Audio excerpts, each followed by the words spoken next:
Hello, welcome for coming to my presentation. Today we are going to talk about transactions and concurrency control patterns. It's a little bit different than what you expect from most conferences because usually they talk about the latest thing that they are developed, like the latest JavaScript framework that was released 10 days ago, or microservices. And this presentation is actually based on things that haven't changed for the past 30 or 40 years, but they are still very much, they're not so very well understood by the vast majority of software developers. Now, a little bit about myself. Today they made me a Java champion. My name is Vlad Mihalcea. Thank you very much. I earn my living by working for Hibernate. Every time you're reading the latest Java user guide, you can think about me. I'm also a contributor for Stack Overflow. I'm blogging quite regularly, and I wrote this book called High Performance Java Persistence. And this presentation is based on 2 chapters in my book. Now, the reason why I want to give this presentation is, if you think about it from a matter of perspective, from Google, they actually, even before Hadoop, they created this, they had a big table. They had this system which aggregates all the data that they're crawling the whole internet, and they need this bad job to know how to build the Google index for all the sites. So they had this, this Hadoop-like system working. However, they realized that it's very difficult to work on it and always work on a system that doesn't have a common state. So they invested a lot of time and money to build, I don't know if you know it, it's called Google Spanner.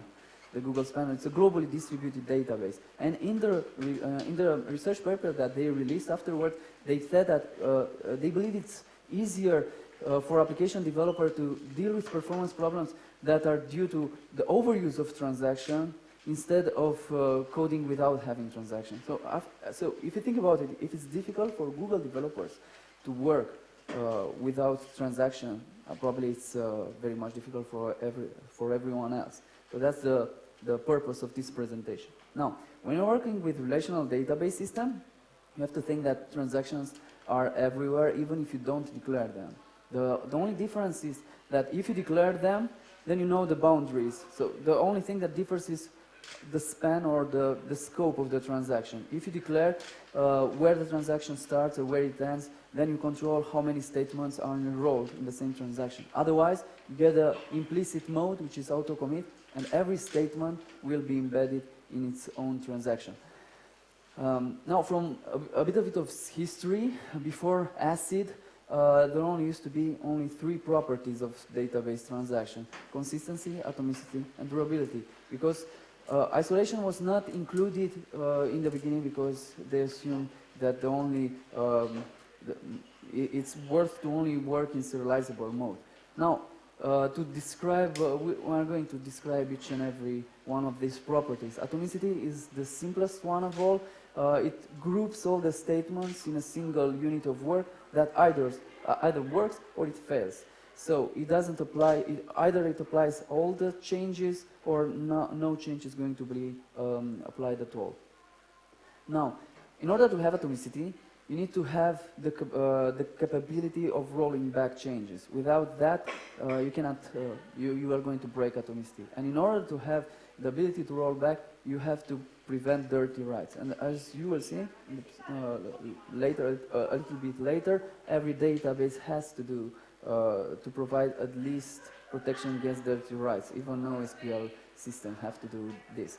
Because if they don't do that, it's not unclear what will happen during rollback. So if you have 2 users, Alice and Bob, and you have a post, and then you have Alice changing it, and then even before she commits, you have Bob that changes it as well. Now the problem comes when Alice tries to do the rollback. So what will happen now? If you roll back to your previous state, you are going to overwrite Bob's change without him knowing that. If you don't do that, and you overwrite to you roll back to his change, and then he rolls back, he will lose his previous state. The thing is that a database system does not work like in Git, where you have complete separated branches which you can just leave there or delete and nothing will change. No, everything has to be linearized in the transaction log. And because you have because you have this property, you always need to apply all the changes on the latest state of the database, and as we will see, we also log what happens. So that's why you cannot, every database must at least provide protection from dirty write. No, doesn't work very well. Now, consistency, this term is very, it's very broad, it's used in many contexts, and in each context has a different meaning. In the context of relational databases and ACID, when you think about consistency, you have to think about constraints. And constraints can be of many, can take many forms, like for instance type.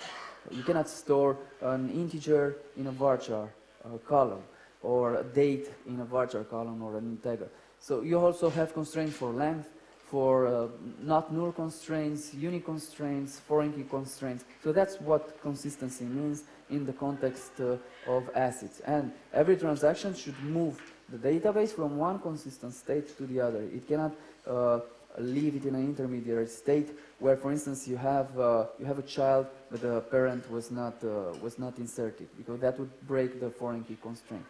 Now, probably this one is much more popular in the CAP theorem, where they talk about consistency, that if you have a network partition, you have to either choose consistency or availability. Now, availability is simple. You have to give a response to a request. But consistency is not the same as in ACID. It's what they call their consistency, it's actually linearizability. Actually, what was presented for Kafka, and the best property that Kafka provides is that it provides you linearizability, because the events are written to the log, and when you read them in a very specific order, thing that you don't necessarily have in other distributed systems. So here, linearizability tells you that if you have a distributed system where you have a master and a follower node, and then you apply one change and then you have replication from the master to the follower, and then the time flows from left to right after you applied, after you made a change on the master, and you then read just 10 milliseconds afterwards. You read from the follower, and then you will see the old value. If you read, eventually it will be consistent. That's what eventual consistency means.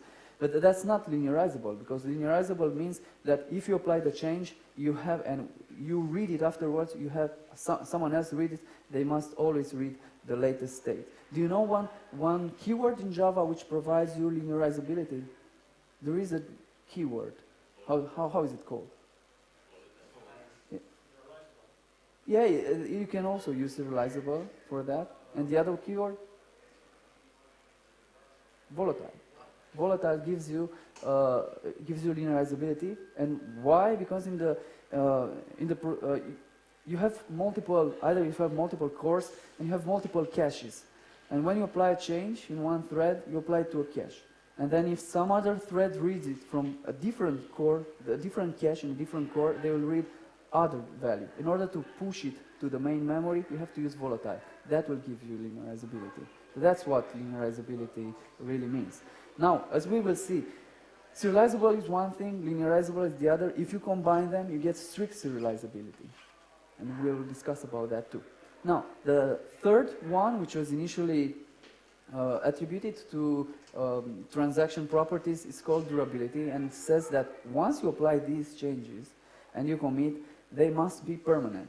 Now you might think why they wouldn't be permanent after all, because when you just have to apply, if you apply them always to the disk and always flush the disk, they will always be permanent. The problem is that flushing to the disk every time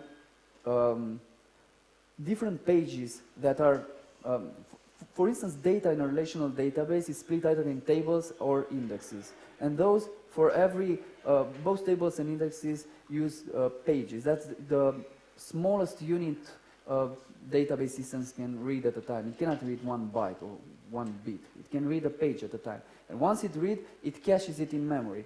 When you apply them, all the changes, they are first applied in memory, and only if you flush them, they are flushed to the disk. And if you have to flush on every transaction commit, think about that. Those are, maybe there are tens of thousands or millions of pages, and they are randomly distributed across the disk. If you have to do it for every transaction, then it will take a lot of time, even for a solid-state drive disk. Doing that with doing random access writes is actually very slow. So they don't do that. Even NoSQL databases don't do that. So a relational database will only synchronize the in-memory state with the disk every 1 minute or even 5 minutes. That's called a checkpoint. So if you unplug the cable and it loses power, all the data in the in-memory buffer is going to be lost, and then you will see like the 5 minutes ago data, and that's bad. So the way they fix this, they use a log. Like for instance, Kafka also uses a log, a linearizable log, and the database also uses a log, and it's also linearizable. It's the redo log. So when you commit, you actually write whatever you have changed to the log and apply the changes also in memory. And that needs to be flushed at every transaction commit. But why is this faster than this? Why do you think? It's faster to commit a redo log on every transaction commit, and this one is very slow. Do you know? It's actually sequential write. Sequential write is very fast. It's like 10,000 times faster than sequential write, even on SSD. That's why they do it. So actually this is a consequence of the properties of the hardware that we are using that pushes you to choose this design. And even NoSQL databases, like Mongo, they actually use the same, they use logs, they use caching, because you need to overcome the limitation of the hardware. Once you have NVM and non-volatile memory, probably that will disappear, the redo log. But until then, this is how database, a relational database works.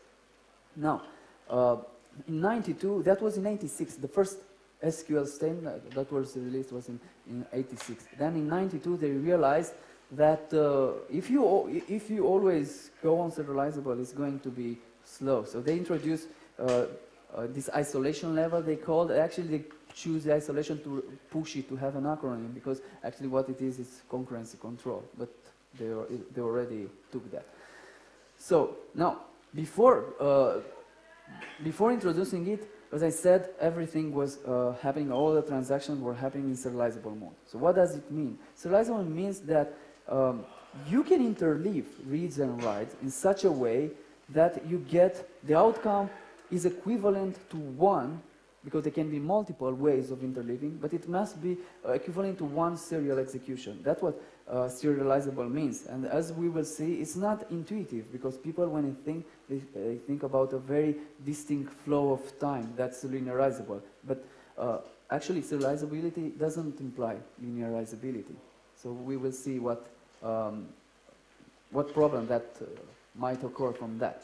Now, a serial execution is very easy to envision and think about it. Every transaction happens one after the other. If you have that, then you will never have a problem, because everyone has exclusive access to the database. But doing this, for instance, if you have 100 concurrent connections and everyone needs to serialize here, it's going to be very, the throughput is going to be affected, because this is what going to be the next bottleneck in your application. No matter how many connections you will open, this is what they will always have to be fed in the database. So a database, they realize even from the beginning that they cannot do that. So if you allow multiple transactions to do reads and writes concurrently, and you don't do any concurrency control, you take no measure, then conflicts can occur. Like for instance, someone reads an account, Bob also reads the account, and then Bob modifies and commits. And when you commit, you override the change, thinking that the account was 50, and you withdraw $40 from it. But now, when you think about it, it was 20, and you go in overdraft. So that's how a conflict will occur. So you have to take action to prevent it. So you need to interleave this operation in such a way that they provide still a correct flow of actions. Okay, so to deal with concurrencies, you have two ways of doing it. You can avoid it, Actually, that's what Node.js does. They actually use an event loop, only one thread executes at a time, and VoltDB does the same.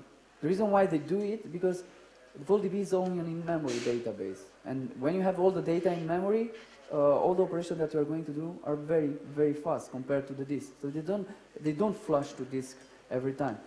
However, most relational databases don't work like that. They need to flush to disk data on checkpoints and also the read log. So they need to use some concurrency control mechanism.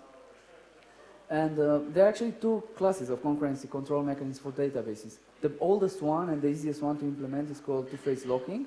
And the newer one, when I say new in database term, you should think about like 30 years, something like that. That's new. In database term, for instance, Postgres uses a very revolutionary serializable one. It's called serializable snapshot isolation, and that's brand new. It's just 9 years ago they invented it, and they actually took the risk to implement it. Oracle didn't do it.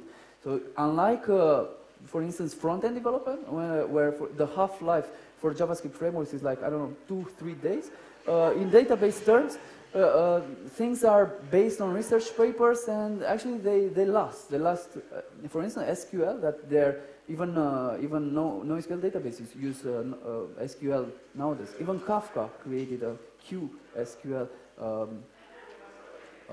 language that you can query the streams.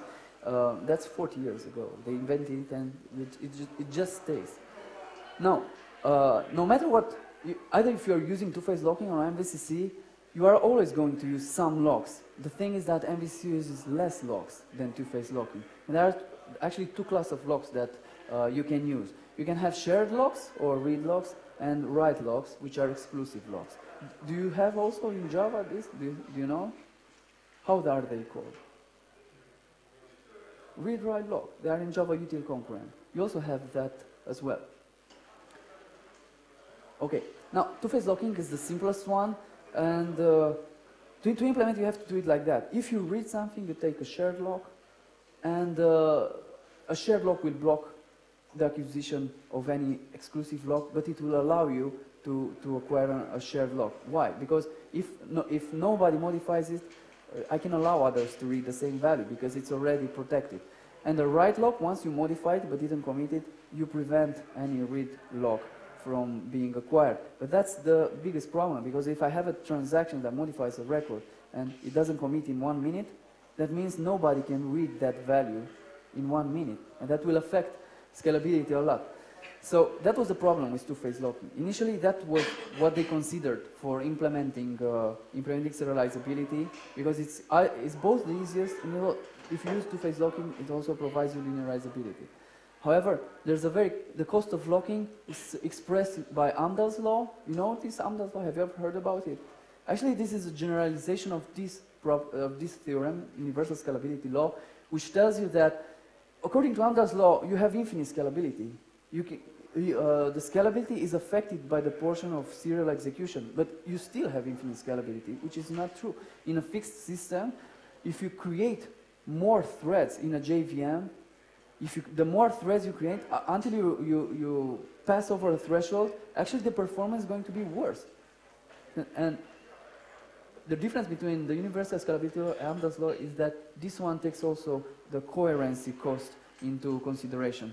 And that's actually what you will have in every system. You have a curve that looks like that, and you have a number which gives you the ideal number of database connection or JVM threads or requests in a web server.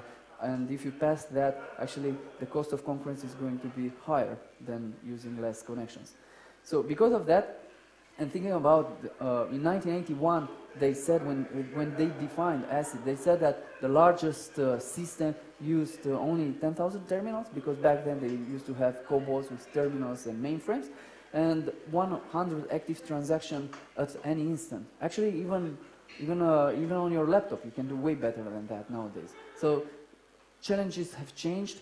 So they had to change also the algorithm. So they introduced this MVCC, which actually they introduced it in 1980.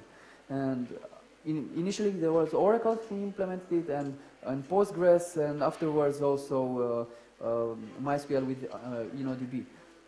Now in MVCC, readers don't block writers and writers don't block readers because we use snapshots. Only writers block writers because otherwise we will have dirty writes, and if you have dirty writes, you don't have atomicity. Now, to visualize how MVCC works, it's easier if you take PostgreSQL. For instance, in PostgreSQL, you have, other than all the columns that you have in your database table, you also have other columns like xmin, xmax, or even others, which are ctid and another one. And you can even request them. So for instance, you can select everything and also these columns if you want, and you will get them. And what they tell you, this one tells you what was the transaction that created the row, and this xmax tells you what was the transaction that deleted the row. Why? Because when you delete something, you actually not physically delete it, you only mark it. It's like a soft deletion mechanism. And because you have it, you have multiple versions, we will see that other transactions, until you commit, can go and see what was the previous version. Because if you roll back, you're just going to delete a version that for others never existed. So here, when you create an element, if Alice creates it, and if you go in a different transaction, before Alice commits, let's do it like that. Yeah, before they commit, you will not see it, but after they commit, you are going to see the modified record. Now, delete works as I told you. You are going to mark the xmax transaction, and until you commit, others can still see the old record. It's still there in the database. It's just marked for deletion. It has this. You can even see that it will be reclaimed, and if you if Bob deleted it, if they select it afterwards, they will not see it because the database, relational database has to provide read your own rights consistency. So that's how, even if you commit, the tuple is going to be there, and a relational database like Postgres, which uses MVCC, has something like a garbage collector, which reclaims the old and deleted tuples after they are not needed anymore. Now, the update works, in PostgreSQL, the update works like you delete the old record and insert a new version. So you create multiple versions. That's why it's called MVCC, because at some point you can have multiple versions of the same record. So that's why you don't need blocking, because until you commit, others can still see the old version. So you don't need to take those shared logs. That's why it scales better. Okay. Now, in MVCC there are two types of consistency levels which you can have. You can have query level consistency, and that you'll get the classic read committed isolation level. And if you take the snapshot at the beginning of the transaction, some databases claim that they will provide serializable with that, but actually what that's called is snapshot isolation, and it's an isolation level which is lower than serializability. Now, when you play with isolation level and you lower it, and when you lower the consistency level from serializable to a lower one, you expose your application to phenomena or anomalies. In the SQL Standard, there are only 3 of them: dirty read, non-repeatable read, and phantom read. But in reality, there are more. We've seen dirty write. They don't mention it because if you do it, you're going to break Atomicity. But you also have read skew, write skew, and lost update. And they are not mentioned in the standard, but you can still have your application affected by a lower isolation level that exposes this phenomenon. So for instance, dirty read happens when you can read a value which was not committed. The problem is, like for dirty write as well, if you roll back, you are going to take some decision on a version that you can no longer see in your read log. From a database perspective, that row has never been existed. So that's dirty read. That doesn't work very well. Non-repeatable read means that you read a value, someone comes in, modifies, commits it, and then when you reread it again, you will see that the value has changed. The problem is here, you might have taken some actions, and now you have to roll back, and you have to watch. It's not the problem that you reread it, it's the problem that someone can modify it. So you never know. You're not sure that at the point when you commit, the value is exactly the one that you read. and you took some decision based on a value that in time is no longer relevant. That's the problem with non-repeatable read.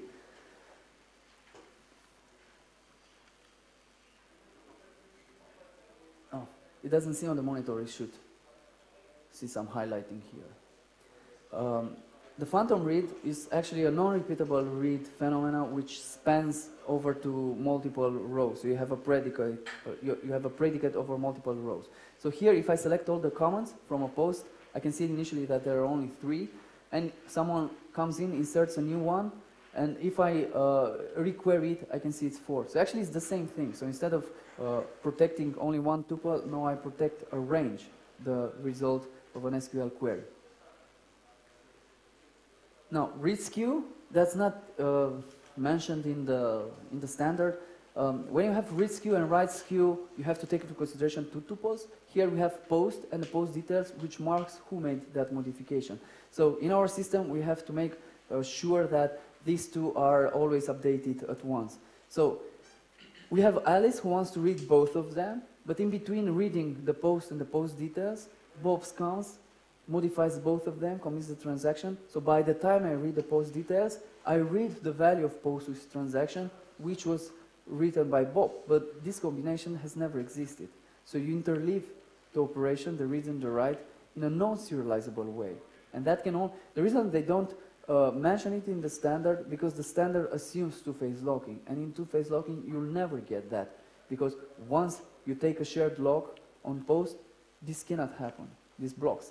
So that's why they don't mention it. But actually, if you think about it, in most systems today use MVCC, so you still have them. It's just that you might not be aware of it.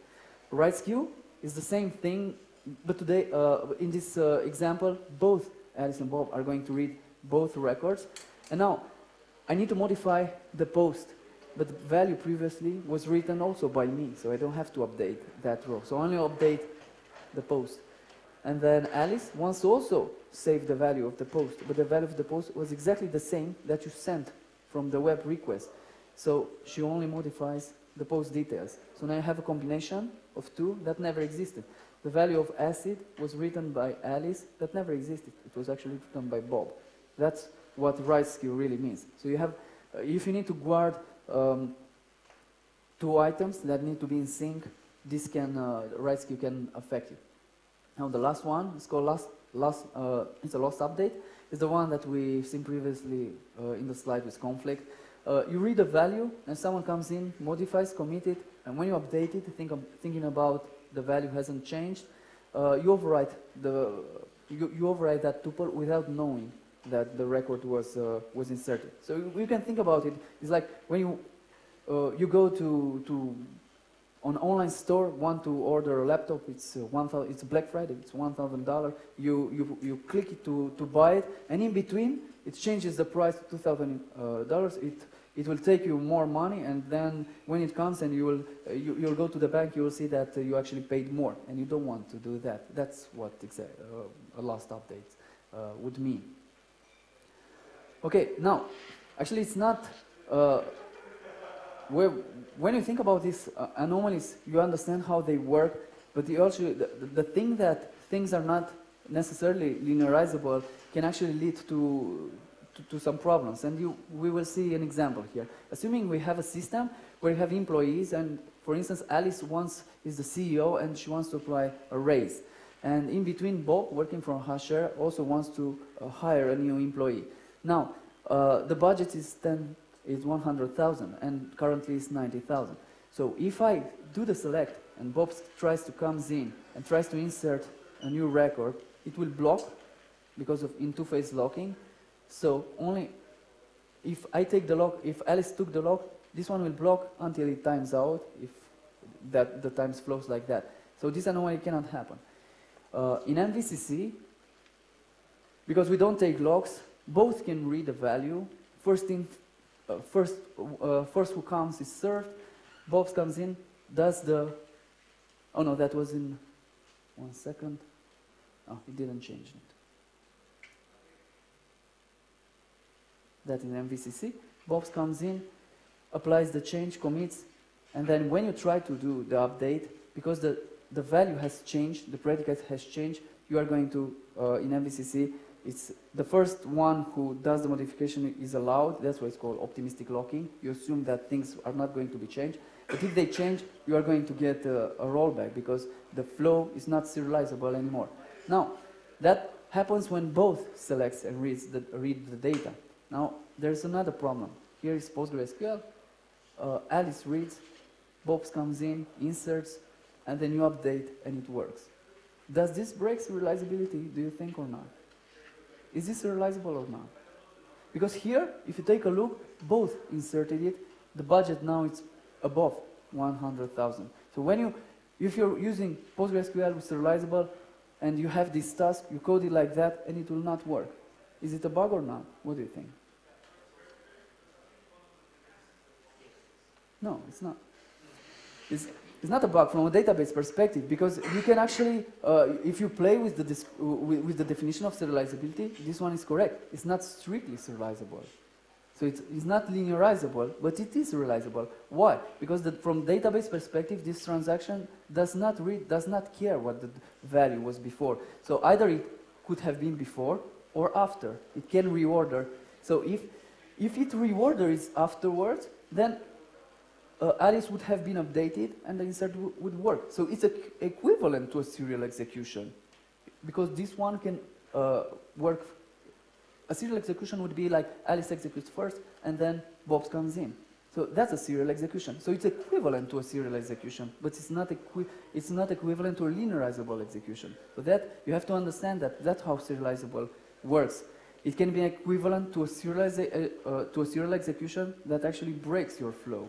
So we have to think that. So there are many, even for a relational database which favor consistency, things are complicated. Now think about it, how things are when you're doing microservices with multiple databases and you don't do that. Probably it's going to be much more fun. Okay, so the SQL Standard only mentioned that there are 4 isolation levels and only 3 anomalies, and the graphic matrix looks something like that. In reality, it's much more different, because if you take into consideration all of them, you can see that on Oracle they call it serializable, but it's not. It's snapshot isolation. They don't offer protection for write skew. So actually it's not correct from this point of view. On SQL Server, by default they use two-phase locking, so serializable is strictly serializable, but the one for MVCC, these two modes, are exactly like what you get in Oracle. In PostgreSQL, repeatable read is snapshot isolation, what Oracle calls serializable, and they provide a serializable snapshot isolation, which goes, analyzes the transaction log, tries to figure out if there are anomalies, and sometimes even gives false positives and rollbacks transactions that don't provide any, because this is very, very complicated stuff. They have a graph of all the changes that happen in real time, and at every commit they have to figure out if there is no conflict that can occur between. A conflict means that you have a circular dependency. You start from one point and you get back to the same point. If you have this dependency, then it means you have an anomaly. Otherwise, it should work. But that's very complicated to do it, and by default, snapshot isolation does not provide you protection for write skew. MySQL, it's interesting, but in the default mode, they don't provide protection for logs update, which is very weird from the perspective of databases. But they provide serializable, because actually, when you use serializable, they just switched. They have MVCC with InnoDB, and they just take logs. And because you take logs, you are going to provide serializability. But it will not scale very well. Now, as it is good, it offers you protection for all these phenomena that might affect your application. It doesn't have to be the case. Your application might work just fine with 1 or 2 anomalies. You have to decide that. However, it's not sufficient, because, for instance, if you have a multi-request logical transaction, like for instance here, this is a single transaction from the user perspective, because they read in one database transaction, someone comes in, you have a process that updates the quantity, and when you come back and you think about that the product, now we're just going to select and be according to from our perspective, the quantity is still 5. I don't know that it has modified. So when I decrease it, it's decreased to -1. From a user perspective, this is a single transaction. It's one read and one write. However, it happens on multiple database transactions. So as it will never give you protection across multiple database transactions. It can only give you protection for the scope of a single transaction. So when you have an application level transaction, you need application level concurrency control. So here, we just don't keep the state. Now, what we can do here is keep the state between the requests, because now I know what I have read previously, and I believe that if I decrease the quantity, it's going to be okay. But then if I do that, I generate a lost update, because I overwrite a value with a new one without knowing that the quantity was 0. So, someone comes in, goes to the warehouse, sees that you have nothing, and then you come back and, oh no, I still have 4. Trust me, it's okay. I've seen it in the browser. So, in order to fix this, you need something else. So you need something beyond, one second. You need something beyond ACID. So you need to just add a version. So if you're using optimistic locking, then when you update, you take into consideration the version that you read. And the update only works either if you find the row, so if it's not deleted, or if the version hasn't changed. So here, if we do that, now we keep the version is 1, this one comes in, bumps the version up, and when you try to update, you are going to use in the where clause the version of 1, which does not exist, and you'll get an update count of 0, and Hibernate is going to throw you an optimistic lock exception, and you are going to roll back. So actually this is one transaction, but it spans on multiple database transactions. That's why it's not enough. Now, when it comes to, even this is not enough. Think about this context. If you have this post with title, views, and likes, and now I have multiple users, each one reads, and everyone wants to write a different value. This one wants to write the title, this one wants to update the likes, and this one wants to update the views. The first one will work, will generate the version of 1, these two will fail, but these are not overlapping conflict. So what will you do in this context? If you use Hibernate JPA and do that, you will have this issue. So how can you fix it? You just remove the version. You remove the version and then you have the lost update. Yeah, people will do that. I have this I need to fix it. It's 4 o'clock. What can I do? I just remove the version and commit, and everything works fine. And when people are going to, yeah, you really fix it. Now you don't. It does not generate. The project manager works, and you did a really good job. But actually, it doesn't work like that. So actually, you can fix it. What you can do, you can split. You can split, use one-to-one relations between that and split based on what you're going to update. So here, this one updates the title, this one takes care of the views, that one takes care of the likes. They don't have to be always in the same tuple. Actually, that one can also help you with caching as well. So here, everyone updates a different tuple. And when you combine them, you have you can even combine them in a view to have what you previously had only one tuple.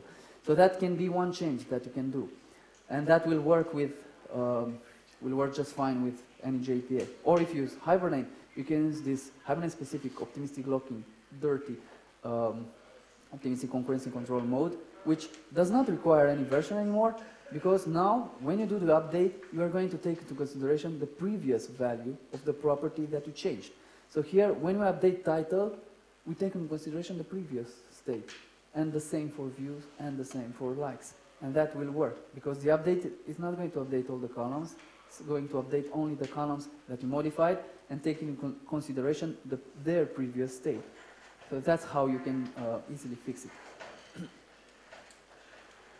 Okay? Now, there's even more than that. Those are called implicit optimistic locking mechanisms. Actually, you also have explicit one, like optimistic force increment and the pessimistic force increment. And actually, this one is really it's really nice, and it actually can you can make use of it in many contexts. Here we have something like, I don't know if you remember. Do you remember? Has anyone worked with subversion? If you're old enough, yeah. Now that's how you know if you're old enough. You are old if you work with subversion. So yeah, yeah. You are very old if you work with CVS. or VCS. So here in Subversion, we used to have a repository with commits, and you apply changes, and every time you do a commit, you bump the version of the repository.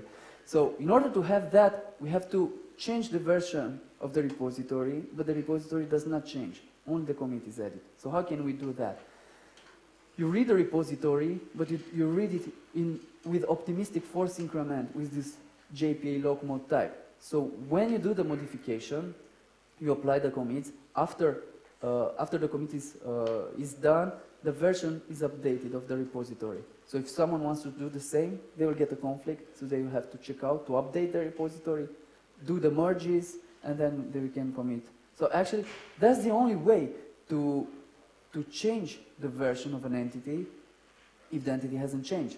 You cannot just take the entity, update the version, and let Hibernate do it, because that doesn't work. That's a property that that cannot be updated like other basic properties. So the only way to update the version of an entity who does not modify, because a repository does not modify in this context. It only has ID and the version.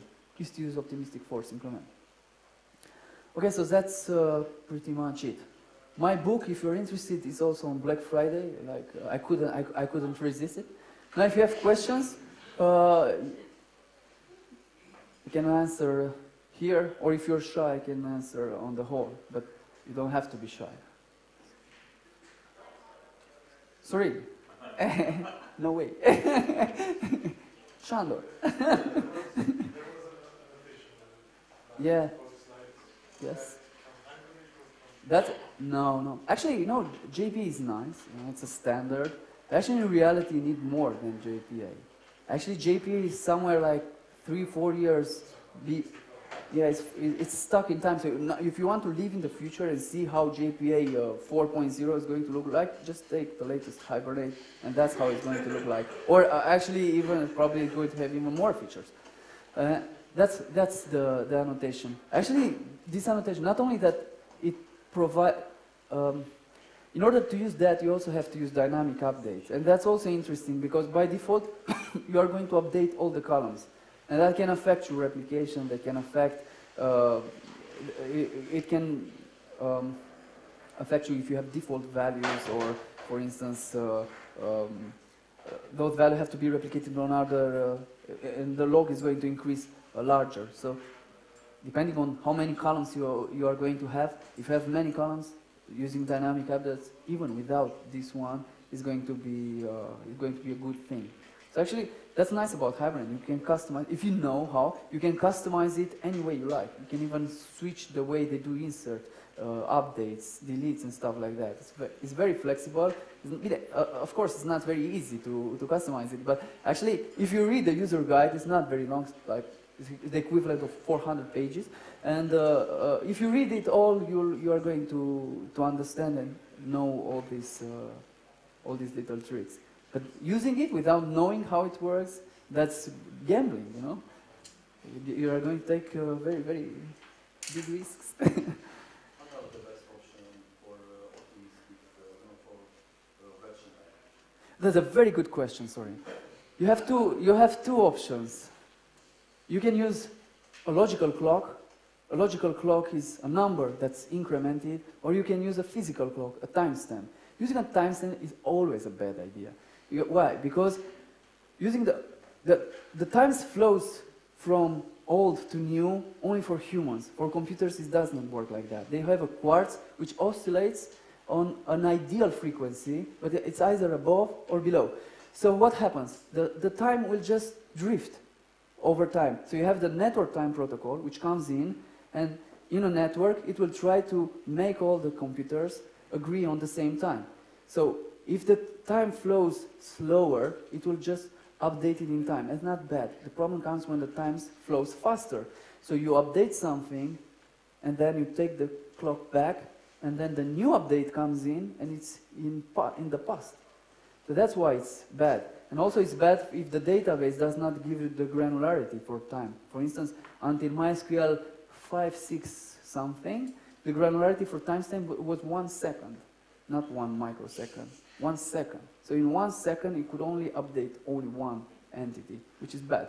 So yeah, don't use that. Actually, always in a distributed system, if you need to do concurrency, always use logical clocks. Never use physical clocks. Do you know who uses physical clocks? A very consistent database called Cassandra. They use it.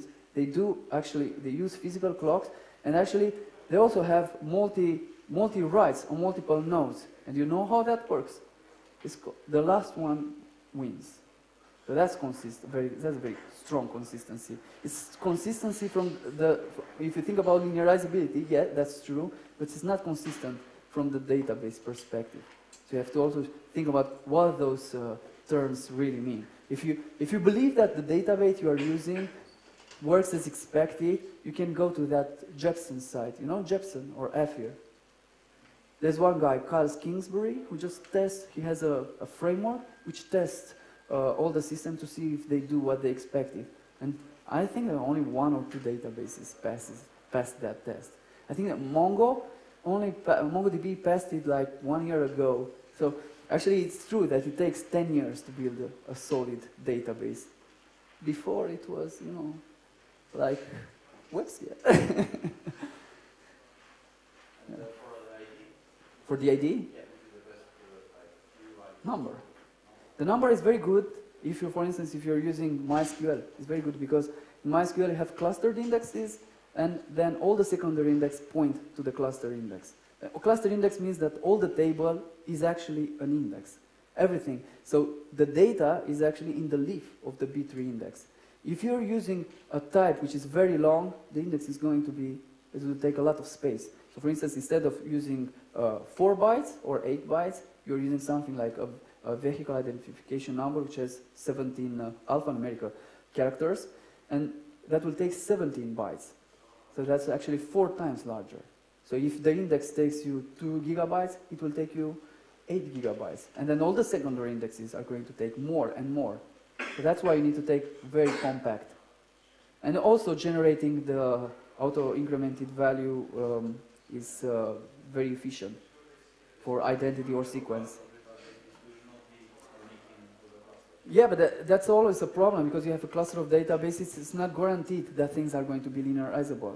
So actually, that's why some systems use Kafka, because once they linearize it in their log, that's the order of the events. Otherwise, someone writes a value, other one runs a value. When you have to merge them, what will you do? You have to either overwrite, either reject, or do some compensating action. But it's not so easy to do it, you know? So yeah, Spanner, for instance, uses windows of times, and then it tries to merge it, and everyone has to agree on the same time, so it's not very easy. So actually the only way, the only real way of providing that is to write only on a single node at a time. And that's how you get linearizability. Otherwise you will not get it. You will have conflict, and you have to do something. Because if I write a value, and in the same time you also write a different value, we have to agree on it. So which value is correct? For me, mine is correct, for you, yours. But the database has to take a decision. So that's why you updating multiple nodes, like having a multi-master replication database, it's almost impossible to provide linearizability. So you always have to take a decision. Like Cassandra, last writer wins. Bad luck. Do you know if the same thing was applied for graph?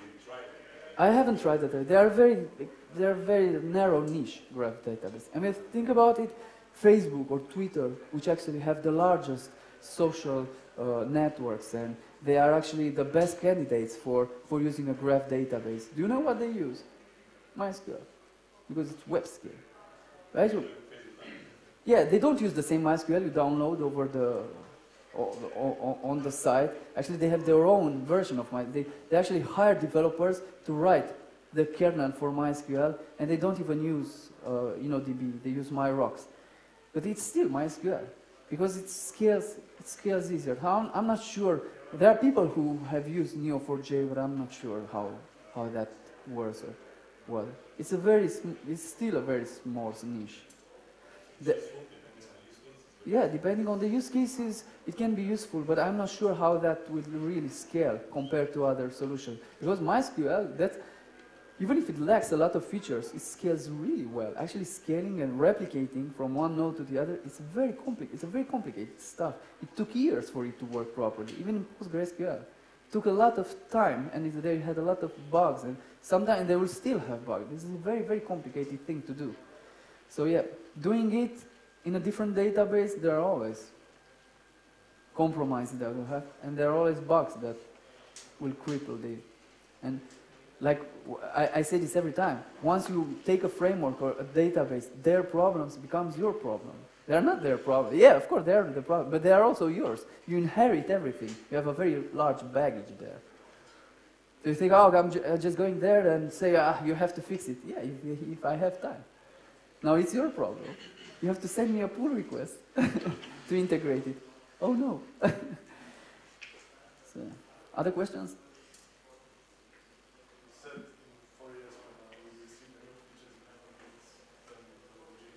You can see new features happening even tomorrow.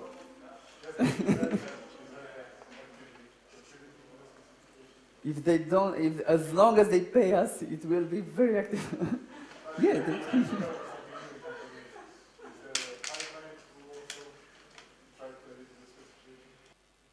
Where in the in the JPA spec? Oh yeah, that's the JPA specification. It's a community-driven effort. So everyone, if you have an idea, if you see something in Hibernate and it's not in JPA, you can go to GitHub, create a new issue, and say, oh, I want this this new feature, and then God knows how it gets into the standard. I'm not part of the JPA specification. We have colleagues who are part of the. But we already have 3 colleagues which are part of the JPA specification. We don't need to have the whole team there. There are still people from IBM who need to be there, or from Oracle. It has to be a community effort. So yeah, for instance, we had some very opinionated opinions about, for instance, in the JPA 1.0, we didn't want the many-to-one and one-to-one annotations to default to eager, because that's a bad idea. And we were ruled out by the others, and now you get that, and you risk a lot of issues now. But that ship has sailed a long time ago, and it is what it is. Yeah, it's not always like, for instance, if I say, oh yeah, that's a very bad idea. No, it's very good. Yeah, let's vote. Yeah, it's a very good idea. Okay, do it like that. So, and we will not do it. That's why even Hibernate. And you will see, it's a specification, but some features are optional, like for SQL Standard as well. And yeah, it's you know the standard, but you have to know the implementation. Like when you take an interface, if you don't know how it's implemented, are you going to guarantee that it works exactly like you want? No. So it's nice because you have a common API, but in the end you still have to know how it works for your specific use case. So there's more to learn. Yeah. Okay, then we can call it off. Thank you for coming, and we enjoyed.